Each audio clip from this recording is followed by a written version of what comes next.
So we're down in areas that were previously we called Area Q and Area M. And we had a big division in the deposits that we'd left intentionally in here, a big control bulk.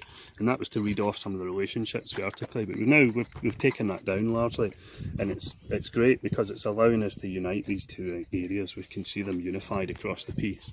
So some of the structural stuff that was formerly in what we call Trench M, this big structure in the corner here, which we know late in its life was being used for metalworking, high status, fine jewellery, fine bronze jewellery making. That's now starting to come through, so we're starting to see the wall of that. It's that lovely cobble-topped wall, beach cobbles on the top in places. That wall's coming right the way round now into actually where Sorcha is, if not further on. And in the meantime, another wall has started to be picked up, and we're now starting to trace that, running all the way along and actually up and into the next section of the trench over the other side. So we're starting to pick up these long, quite straggling walls. And what we're beginning to think, and I must say hope, that these represent is a much earlier sequence of buildings, perhaps contemporary, we hope contemporary with the Broch. These are much more substantial village buildings that represent kind of polygonal and quite amorphous shaped buildings that would share walls with one another and would form village-like complex around the Broch. So rather than kind of discrete later Iron Age Pictish buildings, these may be Middle Iron Age structures and may represent the original, dare I say, almost planned village complex that surrounds the Broch. And certainly the finds that surmount them are Middle Iron Age in character, so they've got, these buildings themselves have got to be Middle Iron Age in date, but whether they stretch right the way back to the Broch or not is more open to question, but we shall see.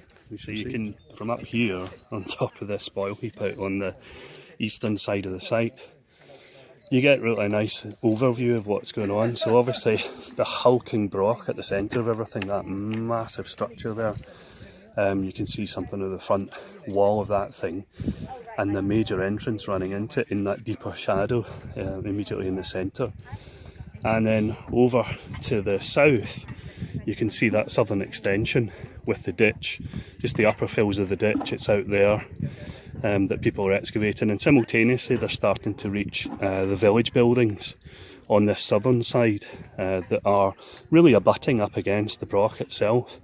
In the Broch, obviously, there's the excavation of the floor deposits and trying to understand the architecture and the layout in there in terms of how people were moving around the building. That's going really well as well.